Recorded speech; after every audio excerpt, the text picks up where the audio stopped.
So I'm gonna move between the slides and between, I guess you'll see myself in various times. Why did I pick up this subject? Because we are living in very karmically charged times. So what is that about? I think it just kind of it's really fascinates myself, and I think it fascinates a lot of other people. What does it mean? What karma means? What is that term, and why is it active now? And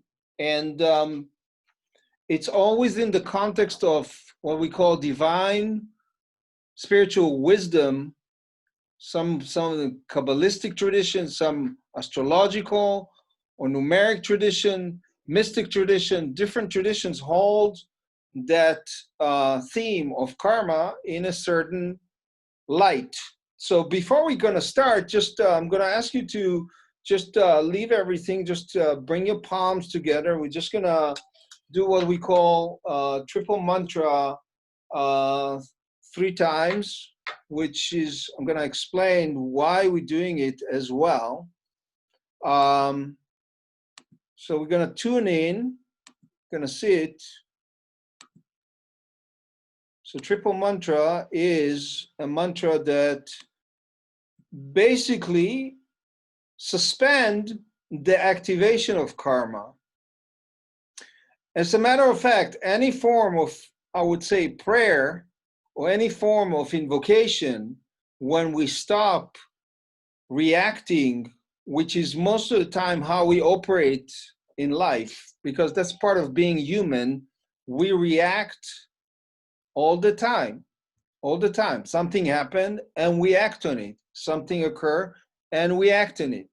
And when there is different techniques and different ways to actually pause or limit that aspect of action and reaction. One of them is the power of invocation, prayer, or stopping the form of thought. So this particular mantra is within, I would say, coming from a Sikh tradition, and it's basically, it's a mantra that suspend time and space, remove internal, external blockages, and basically create space that is not conditioned by the karmic baggage or the karmic flow of things. So just rub your palms together for a moment, bring your palms together in front of your heart. We're just gonna do it 3 times just to create a space that is not conditioned by what happened 15 minutes ago or 30 minutes ago or what happened yesterday. It's basically stop or pause for a moment through this mantra. So just take 4 intakes through the nose. 1, 2, 3, 4. And Ad Gure Name, Jugat Gure Name, Sat Gure Name, Sri Guru Deve Name. Ad Satchigad Satche Visatche Nanagao Sibi Sach. Ad Satchigad Satche Visatche Nanagao Sibe Sach. In. Ad Gure Name, Jugat Gure Name, Sat Gure Name, Sri Guru Deve Name. Ad Satchigad Satche Visatche Nanagao Sibi Sach. Ad Satchigad Satche Visatche Nanagao Sibe Sach. In. Ad Gure Name, Jugat Gure Name, Sat Gure Name, Sri Guru Deve Name. Ad Satchigad Satche Visatche Nanagao Sibi Sach. Ad Satchigad Satche Visatche Nanagao Sibe Sach. In. Ad Gure Name, Jugat Gure Name, Satguru Name, Sri Guru Deva Name, Ad Satchigad Satche, Bi Satchenanigao, Sibi Sach, Ad Satchigad Satche, Bi Satchenanigao, Sibe Sach. Inhale deeply. Close your eyes. Eyes closed. Inhale some more. Inhale some more. Inhale some more. Inhale some more. Hold the breath. Hold the breath. Hold the breath. See yourself in white, bright light. This is one of the power of visualizing, creating, and slowly exhale through the nose. Slowly exhale through the nose. Okay, great. Awesome. Now, gonna see me. Hi, everyone. So, the reason I actually, as I said, the reason I wanted this to be, it's an important topic, and I'm curious about it, is because we are living in karmic times. We are living where all the things that were hidden, and it's not started today. It's not like it started, we're going to go over it, started a couple of years ago, but it's coming out now more frequently. Everything that is hidden is coming to the surface, and that's part of karmic influence.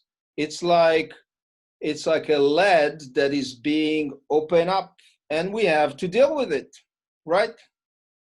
So I'm just curious first, I want to actually open up for a second just to hear like a couple words. Why, what attracted you in the first place to join this webinar? I'm just curious about, and I'm just gonna unmute you, so if you wish to say, I'm here because blah, blah, blah, blah, blah, or because I'm interested in certain things, I would like to hear. So just a couple of words. Why are you here? Why are you here? Yeah. I joined because I'm interested in understanding more about what karma is, because I do feel that 2020 and the years before have been extremely charged, and it's only going to get more charged as far as I see it. Awesome. Who else? It is charged. Who else? Anyone? So it's not like a right or wrong answer. It's like just what brought you here? Curiosity. I'm happy to see you, whoever is here. Some of you I know, some of you I don't. It's awesome. Yeah. So just, why are you here? Two more people, come on. Okay. I always find what you have to say interesting, Akiva, even though I understand karma. I mean, basically, it's interesting to hear your insights about it, and in relationship to Kabbalah and numerology and these times. Awesome. I appreciate. You probably have a take of your own too. Yeah. Yeah, I do. Okay. Anyone else? One more person. Come on. Just, why are you here? What brought you here? Or where you at right now with all of it? That's part of the karma. I'll talk. Akiva, hi. Hi. I feel like I had a big experience of karma coming around during this little eclipse window. So that's what caught my attention. Oh, wow. So what was the significance of it that brought it into light? It was something that I did that was out of integrity and that I needed to be like reconciled with. Okay, cool. Awesome. Anyone else? Because we're gonna dive in. We have a couple of different things to kind of look at. So we're gonna just dive into it. Okay, so if there's no no other, there'll be other opportunities to ask questions or things of that matter, and participate. So understanding karma is is basically, especially in this crossroads of consciousness, you can say, is really a time that in many tradition, it's an opportunity to upgrade an understanding of ourselves, understanding of others, understanding, you said the word integrity, understanding what is integral for our truth and what is not as well. And it's very much, there's no actually time to cover up or to be nice about things, or I have been teaching Kabbalah numerology for almost 20 years, and it's always relevant to the conversation of what it is to be human and what it is needs to be actually upgraded beyond our own human nature and limitations, so to speak. Because most of the time, as you can see, karma is a hidden thing. Most of the time, we are engaged in what is seen on the surface. We are engaged in what our senses engaged in. And karma, which means, in general, mean the element of cause and effect, is a lot of time hidden. It's in our unconscious or subconscious, and when it shows up as seen, it's most of the time shows up in some sort of a reaction to something that has not been resolved or has not been dealt with. So we are actually in time that we are in karmic times, because the outer and inner reality are starting to come together.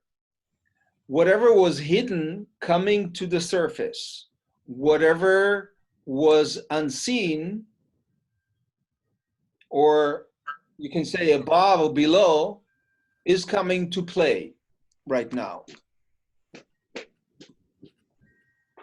So in any reality, we have seen reality and we have unseen reality. Okay. So Not laughing at you. So unseen reality, unseen reality is basically our inner self, or what is hidden. There's always every seen reality, for instance, for example, I'll give you an example. Every physical ailment has a source that is unseen. Something has been blocked or being hidden, and it manifests itself as a physical consequence or reaction. Okay? So, our outer and inner reality form our projection. So, our projection is not like how we look or how we speak. There is an inner reality that forms our way of communicating.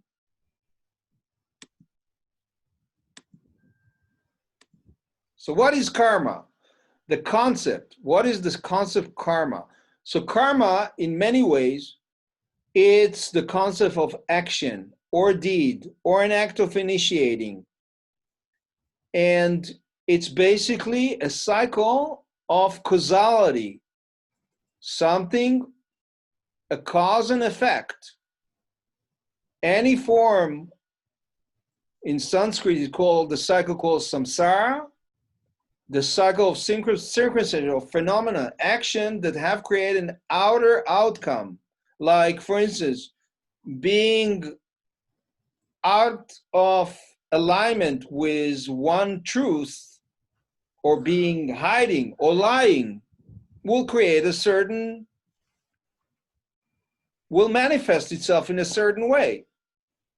Or the origin of the term karma, or the concept, exists in almost every religious or spiritual tradition. You can find it in Hindu, in Jain, in Buddhist, Sikh, in Judeo-Christian philosophies. You can find it in Zen. You can find it in every meditative practice. Because here's the thing, and just like this, I'm kind of preceding what some of the remedies to actually work with karma, or to actually diffuse the karmic baggage, so to speak. Meditation creates a space that is not conditioned by the past. It creates a space that is not a reaction. We are a reactive being. We are emotional being. Something happens and we immediately react.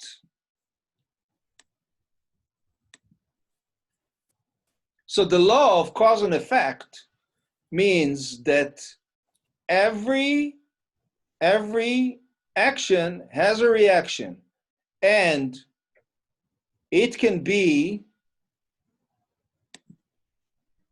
in the form of thought, it can be in the form of action, it can be in the form of just a feeling that occurs to us and we acted upon or we projected. It can be even a form of a thought. It doesn't have to be in an action. Like, for instance, I'll give you a say, like being jealous and not acknowledging being jealous create a certain projection that will affect others' people behavior, other people's condition, and it will guide our action and thoughts. So karma is the law of cause and effect. Any cause create an effect. Any source of idea, a thought, action, create a reaction, and every reaction create another reaction. So how we stop that reactive mode? Now, we're living right now in a place that there is a lot of reaction, you can say, but the consciousness associated with it is a little bit different. So, for example, as they say in Kabbalah, which is divine spiritual wisdom within a mystic path, Judaic and also Christian, the mystic path, as above, so below. But you can find it in Vedic tradition too. Like, for instance, right, there's a say, you can say there's no free lunches. There's no free lunches. Every single thing, even if we think we got advantage of someone or something, or we got ahead, or we engage with some sort of like taking advantage of something, it's always have a price. Colonialism, for instance, has a price. Even though it's on the forms of hundreds of years, it's coming, there's a price now. There's a price now. Or slavery has a price. Nothing in Kabbalistic term, nothing in the universal record is hidden. Nothing. Everything is recorded and written. Our own actions, our ancestral actions, our ancestral projection, it's all has some sort of effect. So going back to what is karma, karma is an accumulative thing. It's not just a static thing.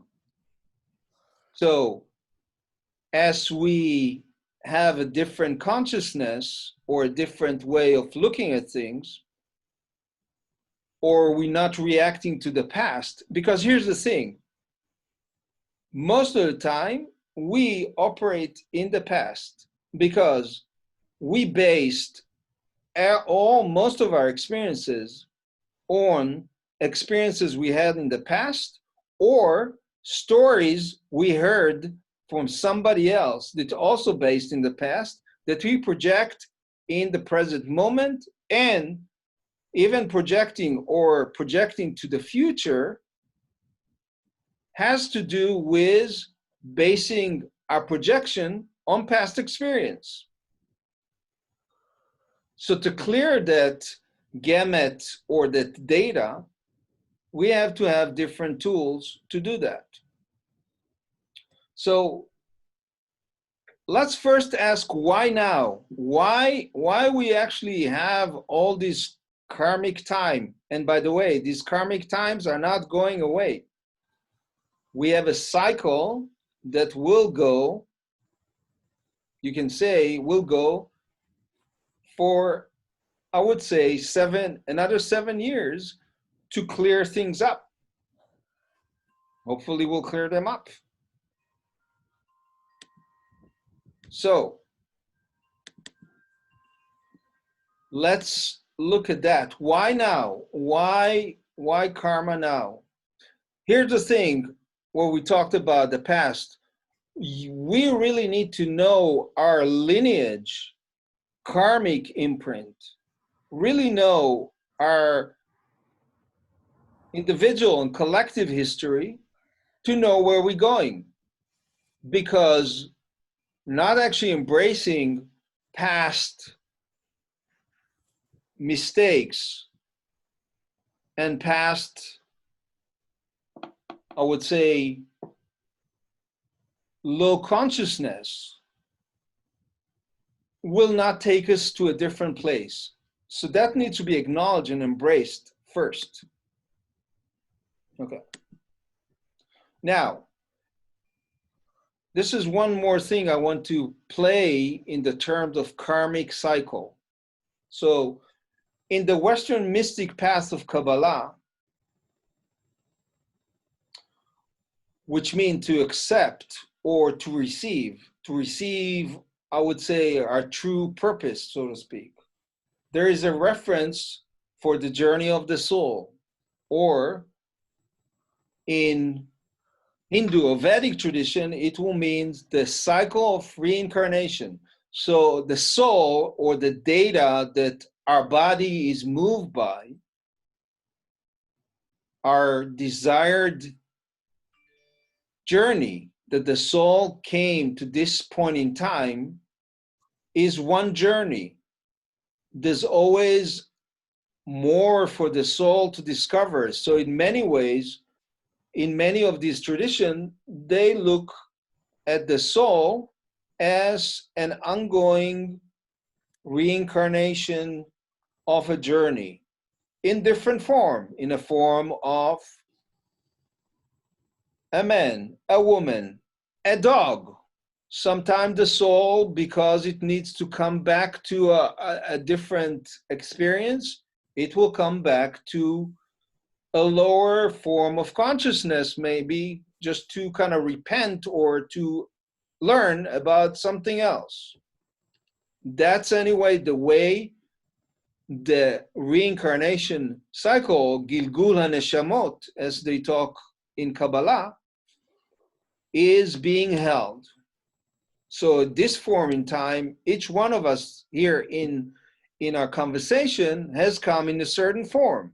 I'm in the form of a man, a guy, some of you in the form of a woman, some in the form of you of other forms.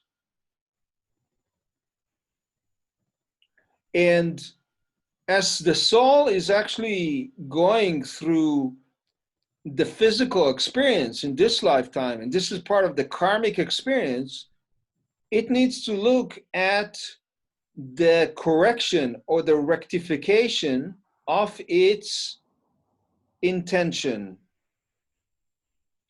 So as we actually looking now at what's going on and all the different changes and reaction, the different exposure to injustice or misconduct, we need to look at ourselves in terms of like, what is our part is involved in it as well, because we have part in it as well, because we part of the collective consciousness. So in terms of like, the more we know about our lineage, our culture, our social imprint, the collective experience which we have been experienced or handed down for many lifetimes, we will know more of what kind of values and choices we can actually implement right now to have a different experience even in this lifetime.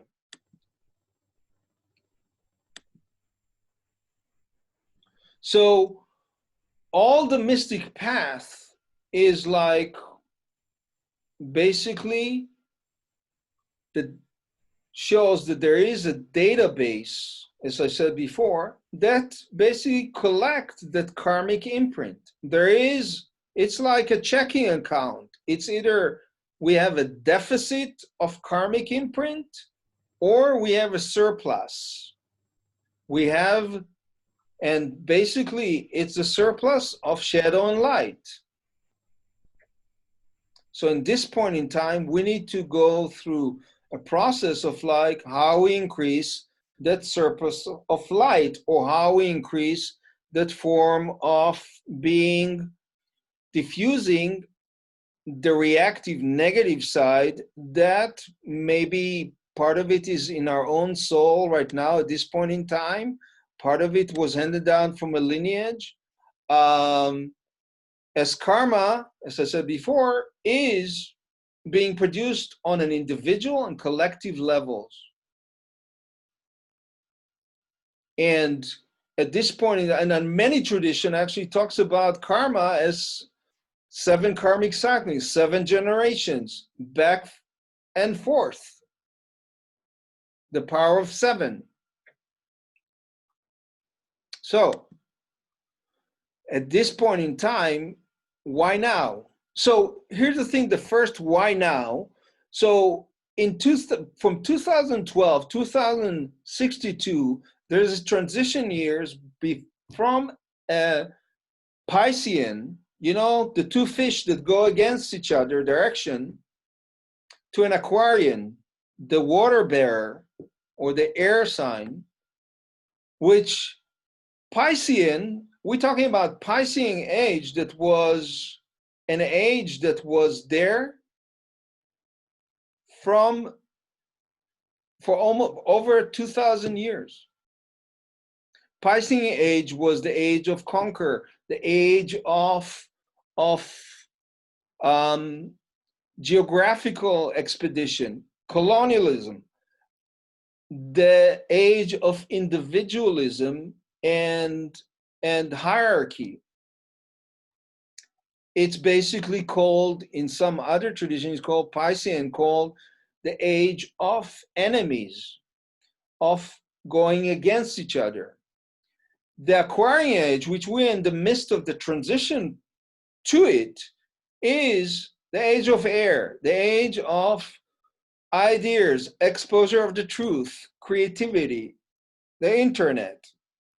Aspect of exchange are increasing in a outstanding pace. It's extending in such a pace that we cannot actually concur or handle the karmic exposure that we're in. That's the other thing that is in challenge right now, is that our nervous system is not actually accustomed to so much exposure and change and so much challenge in our own belief system and our own values that some of us, held forever. So when we look at that change, which Plato used to call the transition of 2160 year as the great year cycle, like 2160 years is a great leap of time. So we in the midst of transitioning to another leap of time. And that leap of time is basically exposing everything that didn't work in the last 2,000 years, you can say. At least that's how I look at it. So if we look at more intently at the last couple of years, 2016 brought in a cycle of basically attachment to the past and basically collapse of a system. It started in 2016. It's 16, if you look at it from a tarot Kabbalistic perspective, has to do with the tower. Something has collapsed. And the collapse has to do with bringing something new to the surface. But you cannot bring something new to the surface without clearing the space for something new to come. And we're talking about 2017 brought opportunities of healing. 2018 brought more of the human understanding and condition of who we are as a collective. And you see in 2018 more women into power, more the you can say Me Too movement, more the understanding of what is distorted in our understanding at this point in time. So in 2018, we completed a 9-year cycle, and that a new 9-year cycle started in 2019. So we're talking about a new 9-year cycle for change, for resurrection, for tikkun, for correction. And some of it is not comfortable or pain. Some of it is painful because our karmic imprint is really strong. We have practiced it, if you can look at it in the astrological domain of it, for over 2,000 years. We have been practicing it for a long time. So it will take something else to create a different conditioning as well as a different way of handling it in this lifetime. So we're talking about 2019, 2020, 2027, there is another completion cycle. So the quality of that completion cycle, you can say to yourself, actually, what would I like to see myself in 7 years? You can say what my higher soul will tell me in 7 years from now. You can write it right now. What in 7 years from now, I want to look back and say to myself, this is what my experience was, and this is what I have engaged in. And I know some of it is projection to have based on the past. We don't want to deal with pain. We don't want to deal with challenge, but it's an exercise to start to create a different space right now to be engaging and to form a different way of understanding of self, others, and our condition. In general, Kabbalah is dealing with 3 levels of consciousness, okay? So 3 levels of consciousness, the soul is, the gradation of the soul is based on 3 levels of consciousness. The nefesh, or the life force, it's the ensoulment, the highest variation of our consciousness. There is the ruach, or spirit, the air element, and it's the conscious of aspect of the soul investing emotional, the emotional connection.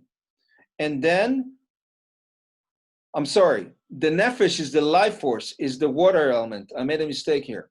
It's the lowest level of consciousness. It's basically the animalistic, instinctual way of being. The intermediate one is the ruach, or the spirit.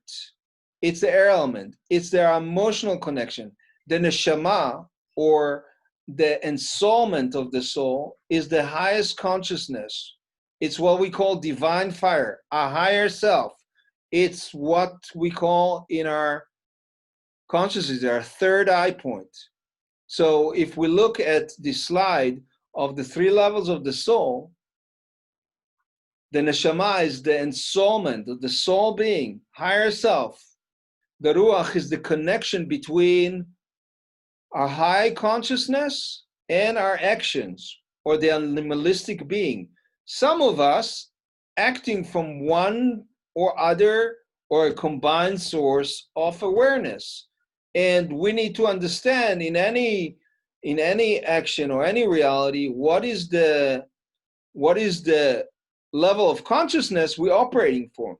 If we are reacting to something, this is our animalistic or emotional reactive self. If we are actually holding everything in neutrality and understanding and dialogue, this is our highest self, or the neshama, or the ensoulment of being connected to the understanding that everything has a reason, and we can actually look at that as well. We don't need to react to it. Okay? Now, I want to talk about something else. There's 2 other levels of the soul. There is a higher self, which is living soul, or chaya. It's a transcendent of consciousness. And the highest level of the soul is what we call connection to creation, to all creation. It's love itself. When you love, you actually connect to everything that was created. You create to revelation of the inner source of understanding and the embracement of everything as it is, with love, without any judgment. Even the bad things, like, for instance, pandemic, you can look at it as a bad thing, or you can look at it as something that is a gift in many ways, because it brought us to start to actually look at how we can become better or more engaged or more loved, bringing more love to ourselves as well as to others. So when we look into all of this, all these level of consciousness, it's basically, it's consciousness beyond space and time. So the transcendent of the burden of reaction or anger or karmic debt, or is the transcendent to freedom. And I'm not saying anger is justified. However, if you just react on anger without actually bringing it to a higher consciousness of what can be different or what can be exchanged or looked differently, then it's just a reaction. It will create more karmic debt. So how we stop all that? How we stop all that? So we cannot stop the movement of time. Time is moving. But we can change our relationship to circumstances, and we can change our relationship to our even own opinion, understanding, and acceptance. And that means we can change space.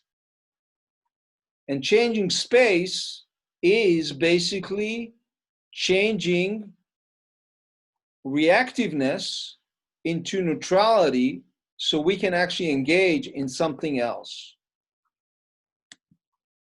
So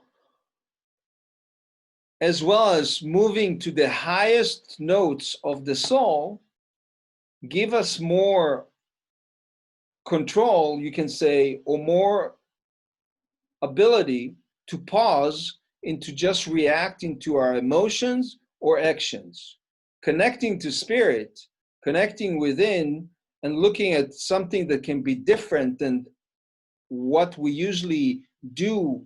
When A happened, usually we go to B. How about connecting to something else that can be much higher ability of actually engaging and not reacting to the circumstances, but bringing love or bringing spirit to the situation. Okay.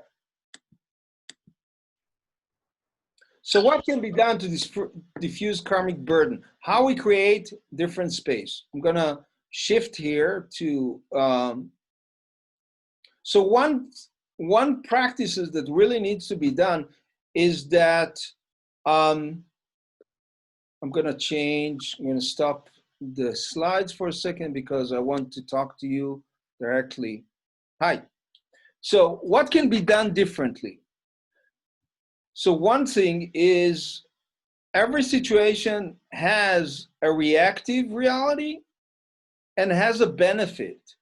So focus, even in a situation that is horrible, focusing on what is good in it, what is the benefit, will shift any situation from being reactive or to fuel our reactiveness to actually fuel possibility.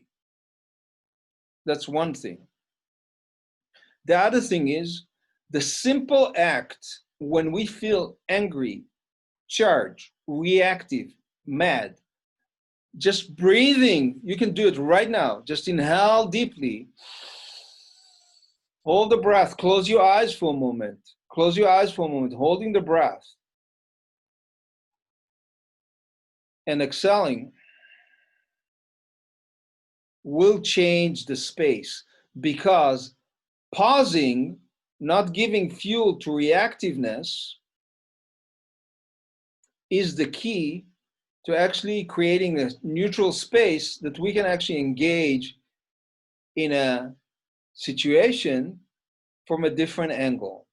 So finding other spaces to engage other than react will diffuse the karmic will, so to speak. Karmic will starts the minute we are born. We are born in a certain day, we are born in a certain time that brings us a certain contract, so to speak. And then as we're progressing, we are going through all these different changes of action and reaction. So learning how to pause, and this is probably need to taught in like from the beginning, breath work, meditation is creating a different space. It's basically creating a pause in the karmic will. Now, other things that in all traditions say stop the karmic will is doing doing good things, doing good, volunteering, providing something to others, listening to others, helping, doing what you call mitzvah in Kabbalah is basically create the term good deed or segula, which diffuse the karmic debt of things. That's the other thing. The other practice that needs to be practiced is really, and I cannot say enough because I don't do it enough, is really count our blessings every day, every day. If you are waking up in the morning, you woke up in the morning, you woke up. Some of us will not wake up. If you are breathing fully on two legs, walking, can talk, that's a blessing. There's so many blessings that we always forget. So count our blessing is really a good practice. The other thing with karmic debt, meditation is a must. If you don't have a space to create neutrality, even pausing with this one breath and then assessing the situation, you don't have the buffer to create space other than react to something. Now, the other thing is, which is a good practice with karma, is before going to bed, viewing everything that, or maybe the three main events of the day. Even now, in like isolation, you have a couple of events. Events can be matters of the mind as well. Look at those events, look at what could you have, how could we have handled them better during the day, or acknowledging that we handled them fantastically, even though there was challenge, we were neutral and we were handled it fantastically. Acknowledging is good too. And then write it down and let it go. If there is something that is incomplete with our daily events, just write down how can you address it or handle it differently next day if you have the opportunity. So that's an active way to actually diffusing the reactive mechanism of our experience. I can talk about this for another hour, but we need to complete. So I want to hear from you what is your take on it, or whether you have any questions associated with it. Anyway. Yeah, I get angry over some of the stupid actions that are being taken. I try and find the humor in it, and I try and find creative, outrageous things that could be done to counter it. But sometimes I really am angry in kind of a vengey way, but a creative vengey way. And it's probably not good for me to engage or pursue that, you know. Right. So, and most of the things are out of my control because they're happening on a whole national level. So you're just sitting there as an observer in the peanut gallery, and all you can do is pray and meditate, I guess. I don't know. Do you have any other thoughts on that? If it's something that's happening on a national level. That's a great question. I have the same problem. Some opportunity. I'm not different. Okay. The thing is really to see what is the opportunity to contribute something else in that point in time. It's even writing, even contributing some sort of like an essay that you put somewhere, or some of your input is important, and kind of holding back and saying, well, it's on a national level and I have nothing to say about it, is basically out of sync of your ability. It's basically saying to yourself that you have nothing to say in the matter and nobody will care about it. So you need to ask yourself, who said that part? Who actually said that part of, like, whatever I have to contribute or say, it doesn't make any difference. Well, I actually have arrived at the solution that I'm starting to write. Oh, good. Different topics, because that feels healing to me, and also whoever I give it to, or if it goes on my website, that could over time have an effect. Yeah. That's about the all other thing is, I would say, beyond yourself is like, how can you actually have more of a collective conversation about it? well, I mean, I'm not answering you to answer that. Yeah.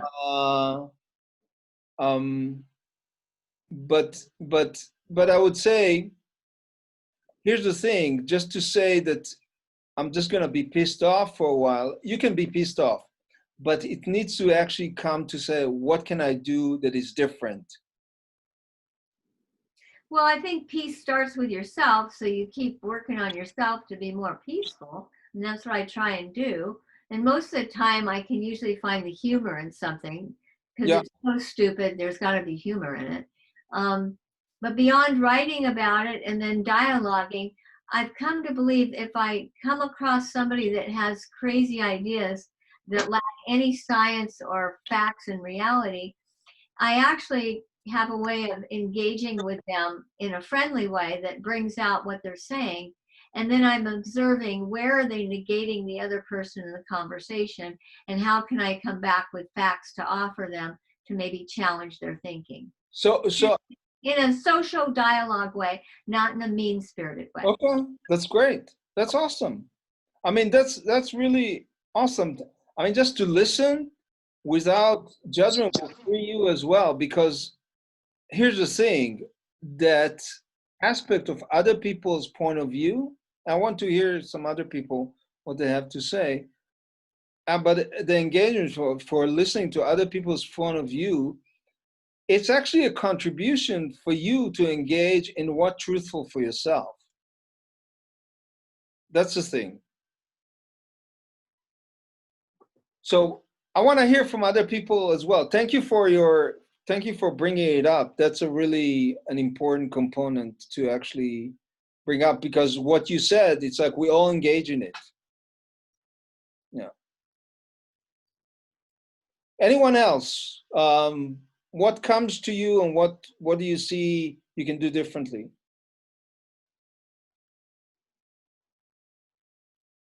Anyone? Come on.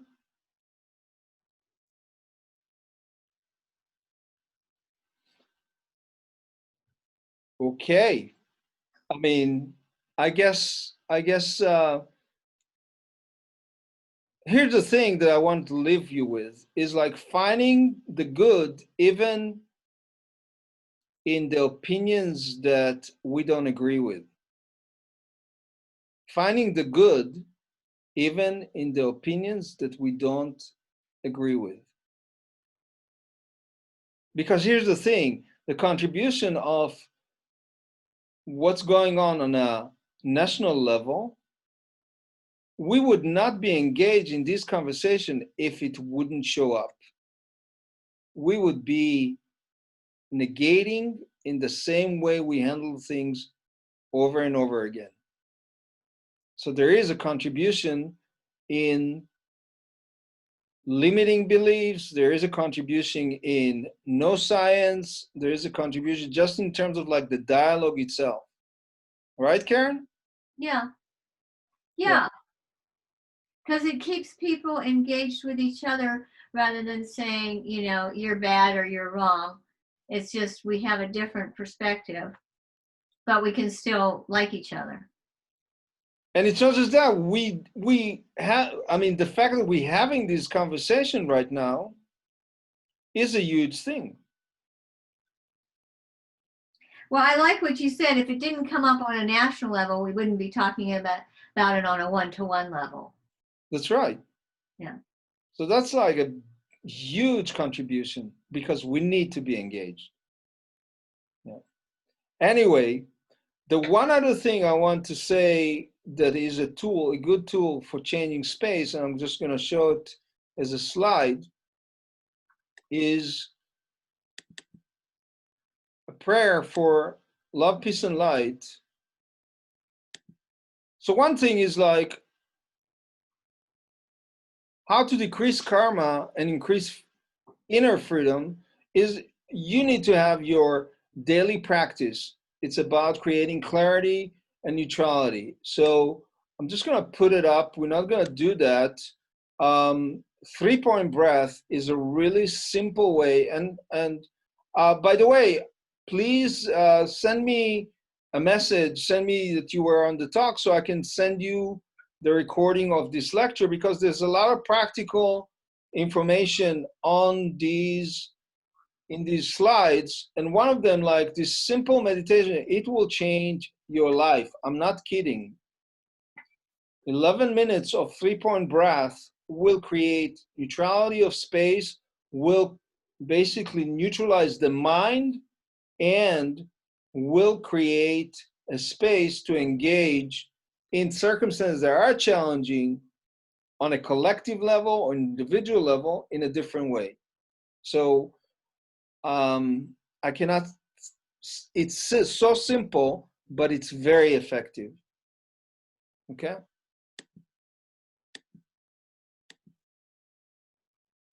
And the other thing is that I need to say is like, it's basically finding any sort of engagement or any sort of resistance to a situation, just to write down how you would like to react or deal with it differently. That's another practice that is really helpful. Now, we're gonna end with prayer for love, peace, and light. And this prayer itself actually is creating a different space, because you fill your cup with love, peace, and light first, and then you send it to your environment. So any form of prayer create a different space to be engaged in. So we're gonna do it together. Just close your eyes for a moment.